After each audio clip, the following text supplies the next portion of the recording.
നടിയെ ആക്രമിക്കപ്പെട്ട കേസ് ഒടുവിൽ വിധി വന്നപ്പോൾ ഒട്ടേറെ ചോദ്യങ്ങൾ ഉയരുകയാണ്. പൾസസൂനി ഒരിക്കൽ പോലും കോടതിയിൽ ദിലീപിന്റെ പേര് പറഞ്ഞിട്ടില്ല. സൂത്രധാരൻ തന്നെ ആവണമെന്നില്ല, അതൊരു ഫീമെയിലും ആവാമല്ലോ, സൂത്രധാരയാവാം അല്ലേ? നമസ്കാരം. 8 വർഷമായി നമ്മൾ ഉറ്റുനോക്കിയിരുന്ന ഒരു നിയമ പോരാട്ടം, കൃത്യമായി പറഞ്ഞാൽ വിധിക്കായുള്ള 3215 ദിവസത്തെ കാത്തിരിപ്പ്, നടിയെ ആക്രമിക്കപ്പെട്ട കേസ് ഒടുവിൽ വിധി വന്നപ്പോൾ ഒട്ടേറെ ചോദ്യങ്ങൾ ഉയരുകയാണ്. പുതിയ നിയമ പോരാട്ടത്തിലേക്ക് വഴിവെക്കുകയാണ് വിധി എന്നത് ഉറപ്പാണ്. ഈ സമയം എനിക്കൊപ്പം തിരക്കഥാകൃത്ത് ശ്രീ വിനു കിരിയത്ത്, സിനിമാ താരം ശ്രീ മഹേഷ് എന്നിവർ ചേരുകയാണ്. ഇരുവർക്കും സ്വാഗതം. ശ്രീ മഹേഷ്, നടിയെ ആക്രമിച്ച കേസിൽ 8ാം പ്രതിസ്ഥാനത്തുള്ള ദിലീപിനെ കുറ്റവിമുക്തനാക്കിയിരിക്കുകയാണ് കോടതി. പ്രതീക്ഷിച്ചിരുന്നോ ഇങ്ങനെയൊരു വിധി? തീർച്ചയായിട്ടും ആദ്യം തൊട്ടേ എനിക്ക് പ്രതീക്ഷയുണ്ട്. അതിനുവേണ്ടി തന്നെയാണ് ഞാൻ സംസാരിച്ചിരുന്നതും എൻ്റെ വിശ്വാസവും അങ്ങനെ തന്നെയായിരുന്നു.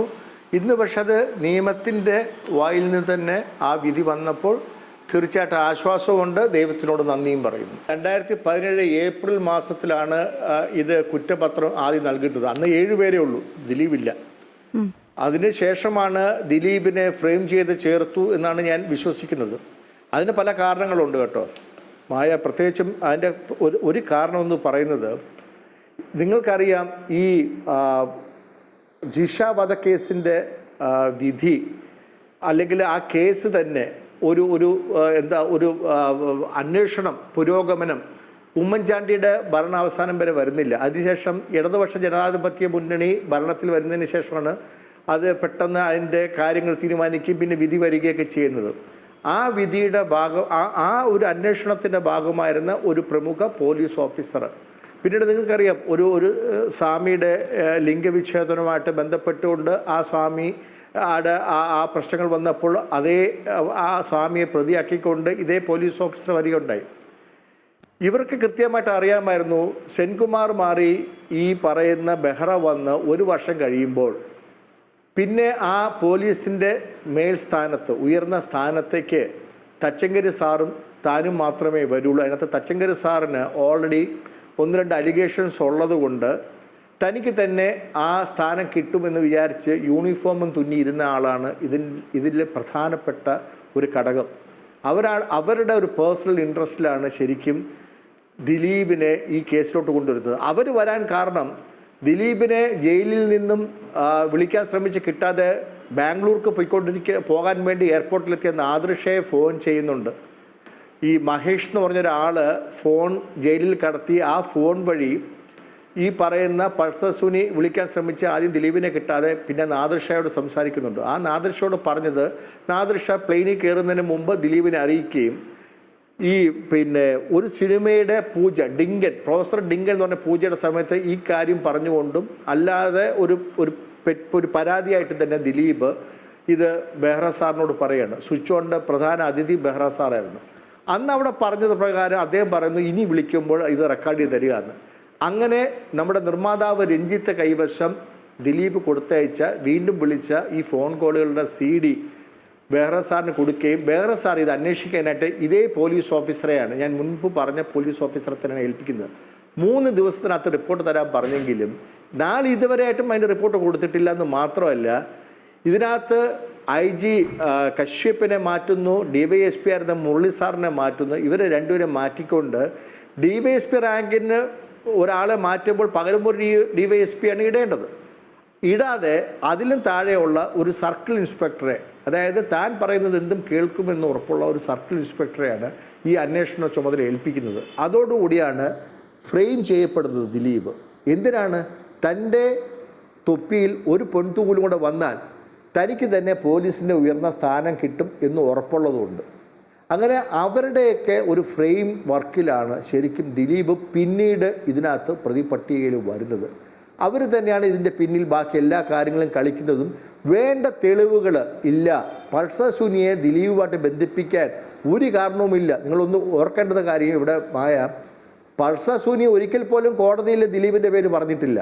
ഒരു കത്ത് എഴുതിയ കാര്യം അല്ലാണ്ട് വേറെ ഒരു കാര്യം തന്നെ പൾസസൂനി ദിലീപിനെ ചേർത്ത് പറഞ്ഞിട്ടില്ല. അത് 1. 2, ഈ പറയുന്ന നമ്മുടെ ഈ വളരെ സങ്കടകരമായ അനുഭവമുണ്ടായ ആ അതിജീവിതയും ആദ്യകാലങ്ങളിലൊന്നും ദിലീപിൻ്റെ പേര് പറയുന്നില്ല. അവിടെയാണ് ഇവർ ദിലീപിനെ ഈ കേസിലേക്ക് കൊണ്ടുവരാനായിട്ട് ഈ പൾസർ സുനി പോയി കിടന്ന സെൽമേറ്റ്സ് ആയിട്ടുള്ള 2 പേരെ ബിപിൻ ലാലിനെയും വിഷ്ണുവിനെയും കൊണ്ടുവരുന്നത്. നിങ്ങൾ ആലോചിക്കണം, മാപ്പ് സാക്ഷിയായിട്ടാണ് കൊണ്ടുവരുന്നത്. നമ്മുടെ നിയമവ്യവസ്ഥ പ്രകാരം മാപ്പ് സാക്ഷി ആവണമെങ്കിൽ അതേ ക്രൈമിൽ പ്രതിയായവർ പിന്നീട് കുറ്റസമ്മതം നടത്തി പോലീസിൻ്റെ അന്വേഷണ സഹായവും ബാക്കി കോടതി കാര്യങ്ങളിലും എല്ലാ സഹായവും നൽകാമെന്ന് പറഞ്ഞിട്ടാണ് മാപ്പ് സാക്ഷി ആകേണ്ടത്. ഇവിടെ ഇവർക്ക് 2 പേർക്കും, ഈ പറയുന്ന ബിപിൻ ലാലിനായിക്കോട്ടെ വിഷ്ണുവിനായിക്കോട്ടെ, നേരിട്ട് ഈ കേസുമായിട്ട് യാതൊരു ബന്ധവുമില്ല. ആ 2 പേരെ കൊണ്ടുവന്ന് അവരുടെ മൊഴി, അതിൽ ഒരാൾ ബിപിൻ ലാൽ ആരാണ്? 7 ചീറ്റിംഗ് കേസിൽ പ്രതിയായി കിടക്കുന്ന ആളാണ് ജയിലിനകത്ത്. അയാളുടെ വാക്കിനെയാണ് മുഖ്യ വിലക്കെടുക്കുന്നത്. അതായത് പൾസർ സുനി പറഞ്ഞു ദിലീപിന് വേണ്ടിയിട്ടാണ് ഇത് ചെയ്തതെന്ന്. രണ്ടാമത്തെ ആൾ ആരാണ്? വിഷ്ണു. ചെയിൻ സ്നാച്ചിങ് കേസിൽ, മാല പൊട്ടിച്ചുകൊണ്ടുപോകുന്ന കേസിൽ ആവുകയും പിന്നീട് തട്ടിക്കൊണ്ടുപോകുന്ന കേസിൽ ജാമ്യം എപ്പോൾ കിട്ടിയെന്ന് പോലും പോലീസിന് കൃത്യമായിട്ട് പറയാൻ പറ്റുന്നില്ല. അതിനെപ്പറ്റി അന്വേഷണം എന്താണെന്ന് ചോദിച്ചപ്പോൾ കൈമലർത്തി കാണിച്ച പോലീസ് ഓഫീസർ ഉള്ള ഒരു കേസാണിത്. അപ്പോൾ ഇവർക്ക് 2 പേർക്കും എങ്ങനെ ജാമ്യം കിട്ടിയെന്ന് പോലും അറിയില്ല. കാരണം സാധാരണ നമ്മുടെ നിയമവ്യവസ്ഥ അനുസരിച്ചിട്ട് ഈ സബ് ജയിലിൽ കിടക്കുന്ന അല്ലെങ്കിൽ അകത്ത് കിടക്കുന്ന ഒരു പ്രതി മാപ്പ് സാക്ഷിയാവുകയാണെങ്കിൽ കേസിൻ്റെ വിധി വന്നു കഴിഞ്ഞാൽ പുറത്തു വരാവുള്ളൂ. ഇത് ഇവർ 2 പേരും പുറത്ത്. താങ്കൾ പറഞ്ഞത് വ്യക്തമാണ്. ഏറെ സംഭവ ബഹുലം തന്നെയാണ് ഈ കേസുമായി മുന്നോട്ട് വന്ന കാര്യങ്ങളൊക്കെ. ഏറെ ഉപഹർജികളും ഒക്കെ വന്ന ഒരു കേസാണ്. ഞാൻ താങ്കളിലേക്ക് വരാം. ശ്രീ വിനു കിരിയത്ത്, ഈ അതിജീവിതയ്ക്കെതിരെ ഉണ്ടായ ആക്രമണത്തിന് കൊട്ടേഷൻ കൊടുത്തത് ദിലീപാണെന്ന് പറഞ്ഞത് 1-ാം പ്രതി പൾസർ സുനിയാണ്. കോടതി കണ്ടെത്തിയത് ദിലീപല്ല കൊട്ടേഷൻ നൽകിയത് എന്നാണ്. കോടതിയെ മാനിക്കുന്നു. അങ്ങനെയാണെങ്കിൽ ആരാണ് കൊട്ടേഷൻ നൽകിയത്? അതുകൂടി കണ്ടെത്തേണ്ടേ? പൾസർ സുനി ദിലീപിൻ്റെ പേരായിട്ട് പറഞ്ഞിട്ടില്ല. എനിക്ക് തോന്നുന്നു പൾസർ സുനി ഒരു മാഡത്തിൻ്റെ പേരായിട്ട് പറഞ്ഞതായിട്ടാണ് എൻ്റെ അറിവിൽ. മഞ്ജു വാര്യരാണ് ഇതിൻ്റെ പിന്നിലൊരു ഗൂഢാലോചന ഉണ്ടെന്നും അങ്ങനെയാണ് ദിലീപിൻ്റെ റൂട്ടിലേക്ക് പോയെന്നാണ് എനിക്ക് മനസ്സിലാക്കാൻ കഴിഞ്ഞിട്ടുള്ളത്. അത് മഹേഷിനറിയായിരിക്കും, എനിക്ക് തോന്നുന്നില്ല. പൾസർ സുനി പറഞ്ഞതായിട്ട് എനിക്ക് തോന്നുന്നില്ല. എന്തായാലും അതിജീവിതയെ സംബന്ധിച്ചിടത്തോളം ആ കുട്ടി ഭയങ്കരമായിട്ട് വറീഡായിരുന്നു. ഞങ്ങളെല്ലാവരും, മഹേഷായാലും ഞങ്ങളായാലും എല്ലാം, മൊത്തം സിനിമ ഇൻഡസ്ട്രി അതിജീവിതയോടൊപ്പം തന്നെയാണ്. ആ കുട്ടിക്ക് നീതി കിട്ടണം എന്ന് തന്നെയാണ്. പക്ഷേ ദിലീപ് ശിക്ഷിക്കപ്പെടണോ വേണ്ടയോ, ദിലീപിന് ഇതിനകത്തുള്ള പങ്കുണ്ടോ? ഉണ്ടെങ്കിൽ ഏറ്റവും നല്ല ശിക്ഷ കൊടുക്കണമെന്ന് പറഞ്ഞവരാണ് ഞങ്ങളൊക്കെ. അല്ലെങ്കിൽ ഈ 84 ദിവസം ദിലീപ് ജയിലിൽ കിടന്നതിന് ആര് സമാധാനം പറയുമെന്ന് ഞാൻ പലപ്പോഴും ചോദിച്ചിട്ടുണ്ട്. കാരണം നമ്മുടെ കയ്യിൽ തെളിവില്ല. നമ്മളല്ലല്ലോ ഇവിടുത്തെ കോടതി എന്ന് പറയുന്നത്. പ്രോസിക്യൂഷൻ അതൊട്ട് തെളിയിക്കാൻ ഇതുവരെ 286 സാക്ഷികളോ 276 സാക്ഷികളെ കൊണ്ടുവന്നിട്ടും ഇത്രയും 90 മുതൽ കൊണ്ടുവന്നിട്ടും അതിലൊന്നും ദിലീപിനെ പെടുത്താനായിട്ട് അവർക്കൊന്നും കിട്ടിയിട്ടില്ല. അപ്പോൾ ഈ മാഡം ആരെന്ന് എന്തുകൊണ്ട് ഇതുവരെ കണ്ടെത്തുന്നില്ല? ഈ നേരത്തെ പലരും ചോദിച്ച പോലെ സൂത്രധാരൻ തന്നെ ആവണമെന്നില്ല, അതൊരു ഫീമെയിലും ആവാമല്ലോ, സൂത്രധാരയാവാം അല്ലേ? ദിലീപിന് കൊടുത്ത കൊട്ടേഷൻ ആണെങ്കിലോ, ഇതൊക്കെ ഞങ്ങളുടെ സംശയങ്ങളാണ്. നിയമത്തിൻ്റെ മുമ്പിൽ നമുക്ക് അഭിപ്രായം പറയാൻ മാത്രമേ സ്വാതന്ത്ര്യമുള്ളൂ. നിയമം വിധിക്കാൻ നമുക്കാർക്കും അധികാരമില്ല. ഈ കോടതിയെ സംബന്ധിച്ചോളം കിട്ടിയ തെളിവുകളുടെ ഇതിലാണ് വിധി പറഞ്ഞിരിക്കുന്നതെങ്കിൽ തീർച്ചയായിട്ടും രണ്ടായാലും ഇരുകൂട്ടരിൽ ഒരാൾ മേൽക്കോടതിയിൽ പോകുന്നുള്ള ഉറപ്പല്ലേ? ഇപ്പൊ ദിലീപിനെ ശിക്ഷിച്ചിരുന്നെങ്കിലും ദിലീപ് പോകും. താങ്കൾ ഇപ്പോൾ പറയുകയുണ്ടായി ഈ 1-ാം പ്രതിയായ ശിക്ഷിക്കപ്പെട്ട പൾസർ സുനി അങ്ങനെ പറഞ്ഞതായിട്ട് കേട്ടിട്ടില്ല എന്ന്. പൾസർ സുനി മാധ്യമങ്ങളോട് അങ്ങനെ പറഞ്ഞിട്ടുണ്ട്, പലപ്പോഴും പറഞ്ഞിട്ടുണ്ട്. ഈ കൊട്ടേഷൻ തന്നത് ദിലീപ് തന്നെയാണ്. ദിലീപ് എത്ര രൂപയാണ് അതിന് അനുവദിച്ച് നൽകിയത്, അതും 1.5 കോടിയോ അങ്ങനെ എന്തോ ഒരു കണക്കാണ് പൾസർ സുനി പറയുന്നത്. അതിൽ മുഴുവൻ എനിക്ക് കിട്ടിയില്ല എന്ന് വരെ പൾസർ സുനി പറയുന്നുണ്ട്. പൾസർ സുനിയുടെ വായിൽ നിന്ന് അങ്ങനെ ഒരു വാക്ക് വന്നതായിട്ട് എനിക്കറിയില്ല. മഹേഷിന് അറിയാമോ എന്ന് എനിക്കറിയില്ല. പൾസർ സുനി പറയുന്നുണ്ട്. പൾസർ സുനി പറയുന്നത് ശരിയാണോ തെറ്റാണോ എന്നുള്ള കാര്യം വേറെ. പക്ഷേ പൾസർ സുനി അങ്ങനെ പറയുന്നുണ്ടെന്ന് നമ്മുടെ നിയമങ്ങൾ പറയുന്നതല്ലാതെ പൾസർ സുനിയുടെ വായിൽ നിന്ന് ഞങ്ങളാരും കേട്ടിട്ടില്ല എന്നാണ് ഞാൻ ഈ പറയുന്നത്. എനിക്കറിയില്ല കേട്ടോ, ഞാൻ കേട്ടിട്ടില്ല, അതുകൊണ്ട് ഞാൻ പറയുകയാണ്. എന്തോ ആയിക്കോട്ടെ, ഇതിപ്പോ എന്തായാലും മേൽക്കോടതിയിലേക്ക് പോകുന്നു. അത് കഴിഞ്ഞാൽ പിന്നെ സുപ്രീം കോടതിയുണ്ട്. നോക്കൂ, നമ്മുടെ നീതി ദേവത നേരത്തെ കണ്ണു കെട്ടിയിരുന്ന നീതി ദേവതയാണെങ്കിൽ ഇപ്പോൾ കണ്ണിൽ കെട്ടില്ലാത്ത നീതി ദേവതയല്ലേ? സത്യം പുറത്തു വരും ഒരു നാൾ. അത് ഏതിന് പക്ഷേ എന്ന് വെച്ച് ദിലീപിനെ ശിക്ഷിക്കപ്പെടണമെന്നല്ലല്ലോ. ദിലീപിൻ്റെ ഫ്യൂച്ചർ ശരിക്കും പറഞ്ഞു കഴിഞ്ഞാൽ ഒന്ന് ആലോചിച്ച് നോക്കണം. അദ്ദേഹത്തിൻ്റെ കരിയർ പോയി, സാമ്പത്തികം പോയി, എല്ലാം പോയി. തെറ്റ് ചെയ്തെങ്കിൽ തീർച്ചയായിട്ടും അതൊന്നും നമുക്കൊരു ദുഃഖമുള്ള കേസും അല്ല. പക്ഷേ ഇതുവരെ ഒരു തെളിവും അതിനെതിരെ കൊണ്ടുവരാൻ പ്രോസിക്യൂഷന് കഴിഞ്ഞില്ലെങ്കിൽ ഒന്നുകിൽ അത് പ്രോസിക്യൂഷൻ്റെ കഴിവുകേട്, അല്ലെങ്കിൽ ദിലീപ് ചെയ്തിട്ടില്ല എന്നല്ലേ നമുക്ക് പറയാൻ പറ്റുള്ളൂ. അല്ലേ? തീർച്ചയായും ഞാൻ വരാം, താങ്കളിലേക്ക് വരാം. ശ്രീ മഹേഷ്, ഈ നടിയെ ആക്രമിക്കാൻ ദിലീപ് വാഗ്ദാനം ചെയ്തത് 1.5 കോടി രൂപയാണ് എന്ന വെളിപ്പെടുത്തലുമായി പൾസർ സുനി വരികയൊക്കെ ഉണ്ടായി. പൾസർ സുനി പറയുന്നത് ശരിയാവാം തെറ്റാവാം നമുക്കറിയില്ല. വാഗ്ദാനം ചെയ്തതിൽ മുഴുവൻ തുകയും കിട്ടിയില്ല എന്നും 80 ലക്ഷം രൂപ ഇനിയും ലഭിക്കാനുണ്ടെന്നുമാണ് പൾസർ സുനി പറയുന്നത്. അപ്പോൾ ഈ 80 ലക്ഷം ലഭിക്കാതിരുന്നത് കൊണ്ടാണോ ദിലീപിന്റെ പേരൊക്കെ ഇയാൾ പറഞ്ഞത്? ഒരു നിമിഷം, 2 തിരുത്തുകൾ ആദ്യം നടത്തിക്കോട്ടെ. മായ പറഞ്ഞതിനകത്ത് ഒന്ന് വിനുക്കിരിയത്ത് പറഞ്ഞ് 84 ദിവസമല്ല 87 ദിവസമാണ് ദിലീപിനെ ഇവര് ഒരു അകാരണമായിട്ട് അകത്തിട്ടത്. 1. 2, പൾസർ സുനി മാധ്യമങ്ങളോട് പറഞ്ഞു എന്നാണ് മായ പറഞ്ഞത്. മാധ്യമങ്ങളോടല്ല പറയേണ്ടത്. അഥവാ പറഞ്ഞിട്ടുണ്ടെങ്കിൽ, ഞാൻ കേട്ടിട്ടില്ല, അഥവാ പറഞ്ഞിട്ടുണ്ടെങ്കിൽ അത് മാധ്യമങ്ങളോടല്ലല്ലോ പറയേണ്ടത്. കേസ് അന്വേഷിക്കുന്ന പോലീസ് ഓഫീസേഴ്സിനോടാണ് പറയേണ്ടത്, കോടതിയിലാണ് പറയേണ്ടത്. അതെന്താ അവിടെ പറയാതെ പോയി? പിന്നെ 3, പൾസർ സുനി എന്താണ് പറഞ്ഞതായിട്ടാണ് ഓഡിയോയിൽ കിട്ടിയിരുന്നത്? ഓഡിയോയിൽ കിട്ടിയിരുന്നത്, എനിക്ക് നിങ്ങൾക്കെതിരെ സംസാരിച്ചാൽ ഇത്ര രൂപ എനിക്ക് വാഗ്ദാനമുണ്ട്, നിങ്ങളുടെ പേര് പറയാതിരിക്കണമെങ്കിൽ എനിക്ക് ഇത്ര തുക കിട്ടണം എന്നാണ് അവർ പറയണത്. അതിൻ്റെ കൃത്യം രേഖകൾ ചേർത്താണ് ഈ ഓഡിയോ CD കൊടുത്തത്. അതാണ് മുക്കിയത്. അപ്പം അതിനൊന്നും ഉത്തരം കിട്ടണ്ടേ? അതിനൊക്കെ ഉത്തരം കിട്ടേണ്ടത് തന്നെയാണ്. ഇതിനകത്ത് നിങ്ങൾ ഇനി പറഞ്ഞല്ലോ പ്രോസിക്യൂഷൻ അല്ലെങ്കിൽ അവരുടെ താങ്കൾ പറഞ്ഞതുപോലെ തന്നെ കൃത്യമായ ഉത്തരങ്ങൾ കിട്ടണം. പക്ഷെ കൃത്യമായ ഉത്തരങ്ങൾ കിട്ടാത്തത് കൊണ്ട് ഈ നിയമത്തിന്റെ വഴിക്ക് തന്നെ ഈ കേസ് ഇനിയും കാലാകാലങ്ങളോട് പോയിക്കൊണ്ടിരിക്കുകയല്ലേ ഉള്ളൂ. അല്ല, അതിപ്പോ നമ്മുടെ നിയമവ്യവസ്ഥ അങ്ങനെ ആയിപ്പോയി. ഇനിയിപ്പോ ആരെ കുറ്റം പറയാൻ പറ്റും? ഇതിപ്പോ നേരെ തിരിച്ചാണ് വിധി വന്നിരുന്നത്. ദിലീപിനെ ആണ് ശിക്ഷിച്ചിരുന്നെങ്കിലും ദിലീപ് പോവില്ല ഹയർ കോടതികളിൽ. ഇത് നമ്മുടെ വ്യവസ്ഥ അങ്ങനെയാണെന്നേ. നമുക്ക് കാശുണ്ട്, കയ്യിൽ ഇതുണ്ട്, നമ്മുടെ ഭാഗത്ത് നേരുണ്ട്, സത്യമുണ്ടെന്ന് അറിയാമെങ്കിൽ, ഉറപ്പുണ്ടെങ്കിൽ നമ്മൾ അതിൻ്റെ സത്യം തേടി, നീതി തേടി നമ്മൾ ഏറ്റവും ഉയർന്ന നിലകളിൽ തന്നെ പോവില്ലേ? തീർച്ചയായിട്ടും പോകും. ഇവിടെ ഇത് ദുർബലമാണെന്ന് പറയാം. എനിക്ക് സമയം തന്നാൽ ഞാൻ പറയാം. ദുർബലമാണെന്ന് പറയാൻ കാര്യം, ഒന്ന്, ഇത് കുക്ക്ഡപ്പ് സ്റ്റോറിയാണ്. ഉറപ്പായിട്ട് ഇത് കുക്ക്ഡപ്പ് സ്റ്റോറി പോലീസിന്റെ. അത് ഞാൻ ഏറെക്കുറെ നേരത്തെ പറഞ്ഞു. 2, പ്രോസിക്യൂഷന് ആദ്യം 2 പേര് മാറാൻ കാര്യം എന്താണ്? ആദ്യം 2 പേര് മാറാൻ കാര്യം എന്താണ്? 2 പേര് മാറാൻ കാര്യം 120B കോൺസ്പിറസി തെളിയിക്കാനായിട്ടുള്ള തെളിവുകളുടെ അഭാവം. അതുകൊണ്ടാണ്. എന്നിട്ട് 3 വന്ന അജയ് കുമാർ ആരാണ്? അജയ് കുമാർ അഡ്വക്കേറ്റ് ആരാണ്? അദ്ദേഹം പിന്നെ പ്രോസിക്യൂട്ടറായിട്ട് വരുന്നത്. അദ്ദേഹം നിരന്തരമായിട്ട് ആ സ്ഥാനത്ത് വരുന്നതിന് മുമ്പ് ദിലീപിന് എതിരെ സംസാരിച്ചുകൊണ്ടിരുന്ന, പല ചാനലുകളിലും വന്ന് സംസാരിച്ചുകൊണ്ടിരുന്ന ആളാണ്. നിങ്ങൾക്ക് ഇപ്പോഴും യൂട്യൂബിൽ സെർച്ച് ചെയ്താൽ കിട്ടും.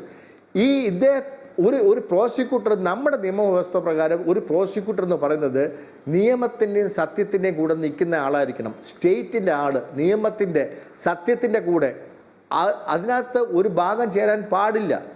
അദ്ദേഹം വാദിക്ക് വേണ്ടിയും പാടില്ല, പ്രതിക്ക് വേണ്ടിയും പാടില്ല. പകരം ന്യായത്തിനും സത്യക്കും വേണ്ടി നിൽക്കണം.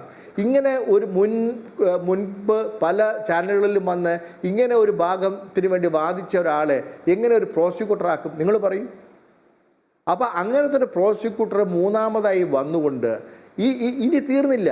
ഈ 3 ഞാൻ പറഞ്ഞല്ലോ, ഈ പോലീസ് ഓഫീസറിൻ്റെ കാര്യം തെളിയാതെ പോയ കാര്യം എന്ന് പറഞ്ഞു കഴിഞ്ഞാൽ, അദ്ദേഹത്തിന് സ്പെഷ്യൽ ഡ്യൂട്ടി എന്ന് പറഞ്ഞിട്ട് ഈ പോലീസിൻ്റെ അകത്ത്, പിന്നെ ഈ ജയിലിൽ, കാക്കനാട് സബ് ജയിലിൽ നിർത്തിയപ്പോൾ ഒരിക്കൽ ഡ്യൂട്ടി നിൽക്കുന്ന അദ്ദേഹത്തിനോട് ഈ പറയുന്ന പൾസർ സുനി പറഞ്ഞു ദിലീപിൻ്റെ കാര്യം എന്നാണ് മാപ്പ് സാക്ഷി, 3 ആളുടെ മേലിലുള്ള ഇത്. അദ്ദേഹം ആ സ്ഥാനത്തേക്ക് വരുന്നത്, അല്ലെങ്കിൽ അവിടുത്തെ ഡ്യൂട്ടിക്ക് വരുന്നതിന് മുമ്പ് ആലുവ പോലീസ് ക്ലബ്ബിൽ അദ്ദേഹം സൈൻ ചെയ്ത റെക്കോർഡുണ്ട്. അത് മാനിപ്പുലേറ്റഡായി. പിന്നെ അത് തെളിഞ്ഞു കോടതിയിൽ. എങ്ങനെ മാനിപ്പുലേറ്റഡായി? അവിടെ ഒരു സൈനും ഒരു ഇത് ചേർത്തിരിക്കുന്നു. ഇദ്ദേഹത്തിന് സമൻസ് അയച്ചപ്പോൾ ഒപ്പിട്ട് മേടിച്ചത് വേറെ ഒപ്പ്. അവിടെ ഈ കാര്യം ചോദിച്ചുകൊണ്ട് കോടതിയിൽ രാമപിള്ള സാർ ചോദിച്ചപ്പോൾ തന്നെ അദ്ദേഹം പറഞ്ഞു, എനിക്ക് ഇതിനകത്തൊന്നുമില്ല, എന്നോടൊന്നും പറഞ്ഞിട്ടില്ല. 3 മാപ്പ് സാക്ഷിയും പൊളിഞ്ഞ്. പിന്നെ എന്താണ്? പിന്നെയാണ് ഈ ബാലേന്ദ്രകുമാർ എന്ന് പറഞ്ഞൊരു വ്യക്തി വരുന്നത്. അദ്ദേഹം ഒരുപാട് വോയിസ് നോട്ടുകളും കാര്യങ്ങളും ഒക്കെ കൊടുക്കുന്നു. കോടതിക്ക് അത് എങ്ങനെ മുഖ്യവിലക്ക് എടുക്കാൻ പറ്റും? കോടതിക്ക് അത് മുഖ്യവിലക്ക് എടുക്കണമെങ്കിൽ അത് റെക്കോർഡ് ചെയ്ത ഡിവൈസ് വേണം. ആ റെക്കോർഡ് ചെയ്ത ഡിവൈസ് വെച്ചുകൊണ്ട് ആ ഓഡിയോ ക്ലിപ്പുകളുടെ സത്യസ്ഥിതി കോടതിക്ക് ബോധ്യമാക്കാൻ പറ്റുള്ളൂ. ഇവിടെ അത് കൊടുക്കാൻ സാധിച്ചോ? ഇല്ല. മാത്രമല്ല, എഡിറ്റഡ് വേർഷൻസ്, എഡിറ്റഡ് ആയിട്ടുള്ള കാര്യങ്ങൾ. പിന്നെ ഈ ആക്രമിച്ച കേസിൻ്റെ വീഡിയോ ഉണ്ടെന്ന് പറഞ്ഞു, അത് എഡിറ്റഡാണ്, മാനിപ്പുലേറ്റഡ് ആണ്. അപ്പോൾ ഇങ്ങനെയുള്ള കാര്യങ്ങൾ വെച്ചിട്ടുണ്ട് ഒരു കോടതിക്ക്, അല്ലെങ്കിൽ ആ കോടതിയുടെ മേളിൽ നിൽക്കുന്ന ആ ജഡ്ജിനും എങ്ങനെ പിന്നെ ഇത് എടുക്കാൻ സാധിക്കും? എന്നിട്ട് അവസാനം ഈ നമ്മുടെ ടൂള് ശരിയല്ല, ഉപകരണം ശരിയല്ല എന്ന് പറയുന്നത് പോലെ നിയമവ്യവസ്ഥയും ജഡ്ജിനെയും കുറ്റം പറഞ്ഞിട്ട് കാര്യമുണ്ടോ? ശരി, താങ്കൾ പറഞ്ഞത് തന്നെയാണ് ഇന്നിപ്പോൾ അഡ്വക്കേറ്റ് രാമൻപിള്ളയും പറഞ്ഞു കേട്ടത്. നീതിയുക്തമായ വിധി എന്നാണ് അഡ്വക്കേറ്റ് രാമൻപിള്ള പറഞ്ഞത്. 2 പ്രോസിക്യൂട്ടർമാർ ഒഴിവായ കാര്യം താങ്കൾ ഇപ്പോൾ പറയുകയുണ്ടായല്ലോ. അത് കേസ് നിലനിൽക്കില്ല എന്ന് പൂർണ്ണ ബോധ്യമുള്ളത് കൊണ്ടാണ് അവർ ഒഴിവായത് എന്നൊക്കെ അദ്ദേഹം പറയുന്നുണ്ട്. ഒപ്പം അദ്ദേഹം താങ്കൾ പറഞ്ഞ ആ കാര്യം കൂടി സൂചിപ്പിച്ചു. ദിലീപിനെതിരെ ഗൂഢാലോചന നടന്നിട്ടുണ്ടെന്ന് വളരെ വ്യക്തമാണ് എന്നൊക്കെ അദ്ദേഹം പറയുകയുണ്ടായി. അതേ കാര്യങ്ങൾ തന്നെയാണ് അദ്ദേഹം പറഞ്ഞത്. ഞാൻ താങ്കളിലേക്ക് വരാം. ശ്രീ വിനു കിരിയത്ത്, ഇന്നിപ്പോൾ ദിലീപ് ഈ വിധി വന്നതിന് ശേഷം ഞങ്ങളൊക്കെ ദിലീപ് എന്ത് പറയും എന്നറിയാൻ വേണ്ടി ദിലീപിൻ്റെ അടുത്തേക്ക് പോയി. ദിലീപ് സംസാരിക്കാൻ തുടങ്ങിയത് മഞ്ജുവിനെതിരെ ആഞ്ഞടിച്ചുകൊണ്ടാണ് സംസാരിക്കാൻ തുടങ്ങിയത്.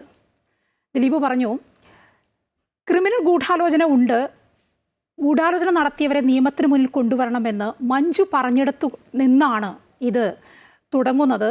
ഗൂഢാലോചന കേസായി ഇത് മാറുന്നത്. അത് യഥാർത്ഥ ഗൂഢാലോചന അവിടെ എന്നെ തകർക്കുക എന്നുള്ളതായിരുന്നു. അതായത് ദിലീപിനെ തകർക്കാനുള്ള ഒരു ഗൂഢാലോചന മഞ്ജു പറഞ്ഞതിൽ നിന്ന് അത് എത്തി നിന്നത് എൻ്റെ തകർച്ചയിലേക്കാണ് എന്നാണ് പറഞ്ഞത് ദിലീപ്. ഇത് മഞ്ജു തന്നെയാണ് പറഞ്ഞത്. അത് ദിലീപ് പറഞ്ഞതല്ല, എല്ലാവരും സാക്ഷിയാണ്. കാരണം ചാനലുകളിലൊക്കെ വന്നതാണ്, ഒരു വേദിയിലാണ് അവരത് പറഞ്ഞത്. ഗൂഢാലോചന എന്ന് പറയുമ്പോൾ അത് ദിലീപാണ് എന്ന് മഞ്ജു പറഞ്ഞിട്ടുമില്ല. അപ്പോൾ ഇൻവെസ്റ്റിഗേഷൻ അവർ നേരിട്ട് ദിലീപിൻ്റെ അടുത്തേക്ക് പോയി. അതാണ് ദിലീപ് പറയുന്നത്, എന്നെ കൊടുക്കാൻ വേണ്ടി ചില പോലീസ് ഉദ്യോഗസ്ഥർ എന്ന് ദിലീപ് ആദ്യം മുതലേ പറയുന്നുണ്ട്. മഞ്ജു ഉദ്ദേശിച്ചത് ദിലീപിനെ ആണോ എന്നുള്ളത് എന്തുകൊണ്ടെങ്കിൽ സ്ട്രെയിറ്റ് ആയിട്ട് പറയുന്നില്ല. ദിലീപാണ് ഇതിൻ്റെ, ഇപ്പോൾ പൾസർ സുനി പറഞ്ഞു എന്നാണല്ലോ നമ്മളൊക്കെ പറഞ്ഞതിപ്പോൾ. എന്തുകൊണ്ട് മഞ്ജു പറഞ്ഞില്ല, ദിലീപാണ് ഇതിൻ്റെ പിന്നിൽ നിന്ന് പറഞ്ഞിട്ടുമില്ല. അപ്പം അവിടെയും തൊടാതെ ഇവിടെയും തൊടാതെ പറഞ്ഞു കഴിഞ്ഞാൽ ഈ പറഞ്ഞ പോലെ ഒന്നും ഇപ്പോൾ ആയില്ലല്ലോ. എന്തായി? ഒന്നും ആയില്ല. പൾസർ സുനി ഈ മഹേഷ് ചോദിച്ച പോലെ പറയേണ്ടത് നിയമത്തിൻ്റെ മുമ്പിലാണ്. നിയമത്തിൻ്റെ മുമ്പിൽ ഒന്നും ജനങ്ങളുടെ മുമ്പിൽ മറ്റൊന്നും പറഞ്ഞാലൊന്നും നമ്മുടെ കേസ് നിൽക്കില്ല. പൾസർ സുനി പൈസയ്ക്ക് വേണ്ടിയിട്ടാണെങ്കിൽ പിന്നെ നമുക്ക് ന്യായമായിട്ടൊരു ചോദ്യമുണ്ട്. ഇപ്പോൾ ഒരു പക്ഷേ ഇത് ഗോവയിൽ വെച്ചാണ് ആദ്യം ഇങ്ങനൊരു ഇൻസിഡൻറ്റ് ഉണ്ടാക്കാൻ പൾസർ സുനി ചിന്തിച്ചിരുന്നു. ആ കാറിലാണ് അതിജീവിത കയറിയിരുന്നെങ്കിൽ ചിലപ്പോൾ ആ കുട്ടി ജീവനോടെ പോലും ഉണ്ടാവണമെന്നില്ല. വഴിയിൽ വെച്ചൊക്കെ എന്തെങ്കിലുമൊക്കെ സംഭവിക്കാം, ഇല്ലേ? ജീവന് പോലും ഭീഷണി വന്നേനെ. എന്തായാലും ആ 6 പേരും ശിക്ഷിക്കപ്പെട്ടു. അതിൽ നമ്മളൊക്കെ ആഗ്രഹിച്ച അത് തന്നെയാണ്. ഇനി ഗൂഢാലോചന എന്ന സെക്കൻഡറി, അത് ഇതിൻ്റെ അതിജീവിതയെ സംബന്ധിച്ചുള്ള അത് മെയിനാണെങ്കിൽ അതിജീവിത മേൽക്കോടതി പോകും. അതിപ്പോൾ സർക്കാരും കൂടെ അതിന് ഇത് പറഞ്ഞിട്ടുണ്ട്, ഞങ്ങൾ ഒപ്പമുണ്ട് എന്ന് ഇന്ന് സജി ചെറിയാൻ മിനിസ്റ്റർ പറഞ്ഞു. അപ്പോൾ തീർച്ചയായിട്ടും അപ്പീൽ പോകുമ്പോൾ അവിടെ ഒരു വിധി വരും. വീണ്ടും കിടക്കുകയാണ് ഒരു സുപ്രീം കോടതി. അപ്പോൾ ഇതിങ്ങനെ നീണ്ട് നമുക്കറിയാമല്ലോ ലാവ്ലിൻ കേസ് എന്തായി എന്ന് പറഞ്ഞ പോലെ പല കേസുകളും നമ്മുടെ നാട്ടിൽ ഇങ്ങനെ നീണ്ട് പോകും. അതിനിടയ്ക്ക് കുറേ പേര് മരിക്കും, കുറേ പേര് ഈ വിധി എന്താണെന്ന് കാണാനുള്ള ഭാഗ്യം കിട്ടും. ഇത്തരം കേൾവിയില്ലാത്ത അല്ലെങ്കിൽ അപൂർവമായ കേസുകൾക്കെങ്കിലും ഇനിയെങ്കിലും ഒരു ടൈം ലിമിറ്റ് വയ്ക്കണം. ഇത്ര നാളിന് മുമ്പേ അതിനൊരു എന്തൊരു കഷ്ടമാണ്. അതിജീവിതയുടെ അവസ്ഥ സൈഡിൽ ചിന്തിച്ചാലും ദിലീപിൻ്റെ സൈഡിൽ ചിന്തിച്ചാലും ഇങ്ങനെ അവരുടെ ഡെയിലി റൊട്ടീൻ പോലും മാറി. ഇങ്ങനെ ഇതിൻ്റെ പുറകെ ഇങ്ങനെ പോകണ്ടേ? പൈസയും ചിലവ്, മാനസിക ഇതില്ല. ഇന്നലെ അന്ന് ഈ പറഞ്ഞ പോലെ ഇരു കൂട്ടർക്കും ഭയങ്കര ടെൻഷൻ തന്നെ ആയിരുന്നിരിക്കണമല്ലോ. ഈവൻ നമ്മളെപ്പോലെയുള്ളവർക്കും. കാരണം ഇത് രണ്ടും നമ്മുടെ ഇൻഡസ്ട്രിയിലുള്ളവരാണ്. 2 പേർക്കും നല്ലത് വരണമെന്ന് നമ്മൾ ആലോചിക്കുള്ളൂ. ദിലീപിനെ ശിക്ഷിക്കണമെന്ന് നമുക്ക് വലിയ ആഗ്രഹമൊന്നുമില്ല. ആ നീതി കിട്ടണമെന്ന് നമുക്ക് ആഗ്രഹം ഉണ്ടായിരുന്നു. അപ്പോൾ ദിലീപ് കുറ്റക്കാരനാണോ ഇല്ലയോ എന്ന് ഞാനോ മഹേഷോ അല്ലെങ്കിൽ ആരും പറഞ്ഞിട്ടില്ല, ഇതുവരെ പറഞ്ഞിട്ടുമില്ല. അല്ലാതെ ഞാൻ ഇതുവരെയും പറഞ്ഞിട്ടില്ല. അതിനാണല്ലോ നമ്മുടെ ഇവിടെ നിയമങ്ങളുള്ളത്. എന്തായാലും ഇനിയും ഇത് മേൽക്കോടതിയിൽ കുറേ നാൾ പോകും. എത്രയും പെട്ടെന്ന് തീരട്ടെ മേൽക്കോടതിയിലെ ഇതെന്നേ ഞാൻ പറയുന്നുള്ളൂ. കാരണം ഇതിൽ വലിയ കഷ്ടമാണിത്. 2 പേരുടെയും ഫ്യൂച്ചറും പോയി. ശരി, ശ്രീ മഹേഷ്, ഗൂഢാലോചന കുറ്റം തെളിയിക്കൽ എപ്പോഴും ഒരു വെല്ലുവിളിയാണ് എന്നാണ് അന്വേഷണ സംഘം മുൻ മേധാവി ബി സന്ധ്യ ഈ വിധി വന്നതിന് ശേഷം മാധ്യമങ്ങളോടൊക്കെ പറഞ്ഞത്. ഇത് ഇപ്പോൾ വന്ന ഈ വിധി അന്തിമ വിധിയൊന്നുമല്ല, മേൽക്കോടതിയിൽ എന്താണ് സംഭവിക്കുക എന്ന് നോക്കാമെന്നാണ് സന്ധ്യ പറഞ്ഞത്. കേട്ടിരുന്നോ അത്? ഞാൻ കേൾക്കാൻ സാധിച്ചില്ല. കാരണം ഞാനിതുപോലെ പല വിവിധ ചാനലുകളിൽ പോകുന്നതുകൊണ്ട് എനിക്ക് കേൾക്കാൻ സാധിച്ചില്ല. പക്ഷേ ഇത് അന്വേഷണം വരണം. ഈ അന്വേഷിച്ച പോലീസ് ഓഫീസർക്കെതിരെയും അന്വേഷണം വരണം. അവർക്കെതിരെയെല്ലാം അന്വേഷണം വരണമെന്ന് മാത്രമല്ല, അതിനകത്ത് അവരുടെ പങ്ക് അറിയുകയും അവരുടെ എന്താണ് അവർ കോൺട്രിബ്യൂട്ട് ചെയ്യുന്ന അറിയുകയും അതിനനുസരിച്ചിട്ട് അവർ തെറ്റിയിട്ടുണ്ടെങ്കിൽ അവരെയും ശിക്ഷിക്കണം. ഉയർന്ന നിലയിൽ നിൽക്കുന്നവർ ഇപ്പോഴും ഗവൺമെൻറ്റിൻ്റെ നിന്ന് പെൻഷൻ മേടിക്കുന്നുണ്ടെങ്കിൽ ആ പെൻഷൻ പോലും തടഞ്ഞു വെച്ചുകൊണ്ട് അവരെ മാതൃകാപരമായിട്ട് ശിക്ഷിക്കണം. ഇതിനകത്ത് കേസിനകത്ത് എന്തെങ്കിലും രീതിയിൽ ഒരു കളി കളിച്ചിട്ടുണ്ടെങ്കിൽ തീർച്ചയായിട്ടും വേണം. ഇപ്പം തന്നെ ഇതിനകത്ത് സർക്കിളായിട്ട് ഇരുന്നയാൾ ഇപ്പോൾ DYSP ആയിട്ടുണ്ട്, DYSP ആയിട്ട് കുറച്ച് നാളുകളായിട്ടുണ്ട്. അദ്ദേഹം ഈ രീതിയിലാണ് നീതിയും ന്യായവും ചെയ്യാൻ ശ്രമിക്കുന്നതെങ്കിൽ ഇനിയും എത്രയോ ജനങ്ങൾക്ക് നീതി ന്യായവും നിഷേധിക്കപ്പെടുമെന്ന് നമ്മൾ തിരിച്ചറിയണം. അതുകൊണ്ട് എല്ലാ പോലീസ് സേനയുമല്ല, 1% കാണുള്ളൂ ഇതുപോലെയുള്ള ആൾക്കാർ. ഇവരെ തിരിച്ചറിയുകയും ഇവരെ മാറ്റി നിർത്തുകയും വേണം. അതിന് നട്ടലുള്ള സർക്കാരിനെ സാധിക്കുകയുള്ളൂ. അത് ഈ സർക്കാരിൻ്റെ കാലാവധി ഇപ്പോൾ തീരാൻ പോവാണ്. ഈ സർക്കാരാണ് ഇനിയും വരുന്നെങ്കിൽ, അല്ലെങ്കിൽ ആരാണ്, കോൺഗ്രസ് ആണെങ്കിലും ആരാണെങ്കിലും വരുന്നതെങ്കിലും ഉറപ്പായിട്ടും അതങ്ങനെ ഉള്ള ഇനിയുള്ള കേസുകളിലും അങ്ങനത്തെ ഒരു നീതികേട് സാധാരണ ജനങ്ങൾക്ക് വരില്ല എന്ന് ഉറപ്പാക്കുക തന്നെ വേണം. ഇവിടെ ഒരാളുടെ ജീവിതം 8.5 വർഷം അദ്ദേഹം മാനസികമായിട്ട് അനുഭവിച്ച സംഘർഷം, അദ്ദേഹത്തിൻ്റെ സിനിമകൾ, അദ്ദേഹം ഇപ്പോൾ സജീവമായിട്ട് സിനിമയിലുണ്ടായിരുന്നെങ്കിൽ മിനിമം ഒരു 20-25 സിനിമയെങ്കിലും ഈ 8.5 വർഷം കൊണ്ട് വന്നേനെ. അങ്ങനെയാണെങ്കിൽ അദ്ദേഹത്തിന് മാത്രമല്ല. ശ്രീ മഹേഷ്, ഞാൻ ഇടയിൽ ഒന്ന് ഇടപെടുകയാണ്. ഇപ്പോൾ താങ്കൾ പറഞ്ഞല്ലോ ആ പ്രതിയുടെ ആ മാനസിക സംഘർഷം പറഞ്ഞല്ലോ, അവിടെ ഒരു അതിജീവിതയുണ്ട്. ആ അതിജീവിതയ്ക്ക് മാനസിക സംഘർഷം മാത്രമല്ല, ശാരീരിക സംഘർഷങ്ങളും ഒക്കെ ഇന്നും അനുഭവിക്കുന്നുണ്ട്. അവർ രണ്ടു ഭാഗത്തുമുണ്ട് ഇതേ സംഘർഷം. മായ, അവിടെ അതിജീവിതയുടെ ഇതിനെ ഞാൻ ഒട്ടും കുറച്ച് കണ്ടില്ലല്ലോ. ഞാൻ ദിലീപിന്റെ കാര്യമല്ലേ പറയുന്നുള്ളൂ. നിങ്ങൾക്ക് എന്താ ഇത്ര നിർബന്ധം? ഇങ്ങനെയുള്ള കേസിൽ ദിലീപിനെ തന്നെ പ്രതിയാക്കണം എന്താ എത്ര നിർബന്ധം? ഒരിക്കലുമില്ല. കോടതി ആണായിട്ട് പറയുന്നത് അയാളുടെ സങ്കടം മാത്രം കണ്ടാൽ മതി.